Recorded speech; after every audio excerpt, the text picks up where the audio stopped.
শেখ হাসিনার মতো মানুষ 15 বছর শাসন করেছেন, শেষের দিকে মানুষকে মানুষ মনে করতেন না এবং বলতেন খুব দম্ভ ভরে শেখ হাসিনা পালিয়ে যায় না। দেখেছেন তিনি কি রকম লজ্জাজনক ভাবে পালিয়ে গেছেন। তখন তারা জবাব দিয়েছিলেন, ম্যাডাম এটা আর সম্ভব হবে না। একজন মরে তো 4 জন দাঁড়িয়ে যায়, একজন মরে তো 10 জন দাঁড়িয়ে যায়। ওই যে কবি যেরকম লিখেছেন, সাবাস বাংলাদেশ, যে পৃথিবী অবাক তাকিয়ে হয়, জ্বলে পুড়ে মরে সারখার তবু মাথা নবার নয়। এই বাঙালি এখন সেই জাতি।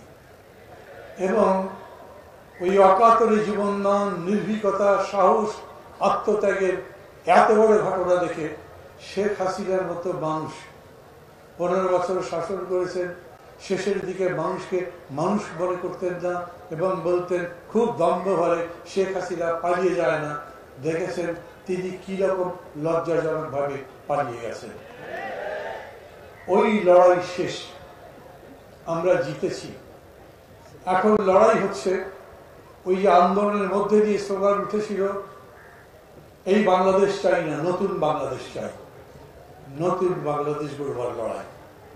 যে ভোট কেড়ে নিয়েছিল, গণতন্ত্র কেড়ে নিয়েছিল, সেই গণতান্ত্রিক দেশ করতে চাই। এবং তার জন্য লক্ষ্য করছেন দেশ ধীরে ধীরে বদলাচ্ছে। এই যে একটু আগে বললেন, এই মঞ্চ থেকে, এই মাঠ থেকে আপনারা খুবই প্রকাশ্যে নির্ভয় নিজেদের মত প্রকাশ করতে পারছেন। গণতন্ত্র মানেই হচ্ছে সংখ্যাগরিষ্ঠের শাসন, কিন্তু এরকম নয় যে সংখ্যাগরিষ্ঠের কোনো মূল্যই নেই, বরঞ্চ সংখ্যাগরিষ্ঠটা নিশ্চিত করবে যে সংখ্যালঘিষ্ঠের কথাও যেন শোনা যায়, তারা যেন বলতে পারে। সবসময় সংখ্যাগরিষ্ঠ সত্য হয় সেরকম না, সত্যটা মানুষ, ব্যক্তি কিংবা বিষয়ের তাই চাইতে বাইরে। কোপার্নিকাস যখন বলেছিলেন পৃথিবী সূর্যের চতুর্দিকে ঘুরে, কেউ তার সাথে ছিল না, তার ফাঁসি হয়েছিল, কিন্তু ইতিহাস তাকে সত্যায়িত করেছে। আপনারা যারা এখানে আছেন, নিচে বসা কিংবা উপরে, তারা সত্যের জন্য লড়াই করেন, দীর্ঘদিন করেছেন, এখন পর্যন্ত করছেন। এবং যখন লড়াই চলে রাজপথে, তখন আপনাদের অনেকের সাথে আমরাও ছিলাম। আমি আপনাদের সেই ত্যাগ, সেই লড়াইয়ের মানসিকতাকে ধন্যবাদ জানাই, সাধুবাদ জানাই। আমি মনে করি এই লড়াই আপনারা অব্যাহত রাখবেন।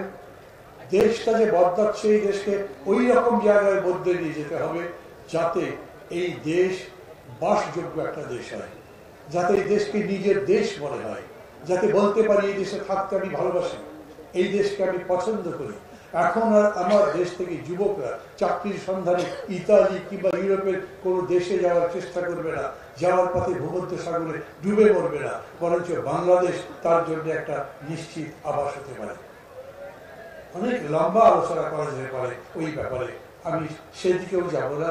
আমি জানি আপনাদের এখানে যারা যারা আছেন তারা এ সম্পর্কে, দেশ গড়ার সম্পর্কে আমার চাইতে অনেক জ্ঞান রাখে।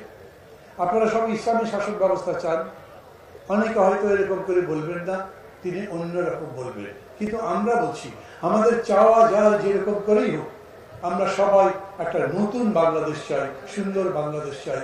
এবং সেজন্য সবাই নিজেদের চিন্তার বিনিময় করব, এক হব, ঐক্য করব, জাতীয় ঐক্য করব এবং দেশ গড়ব।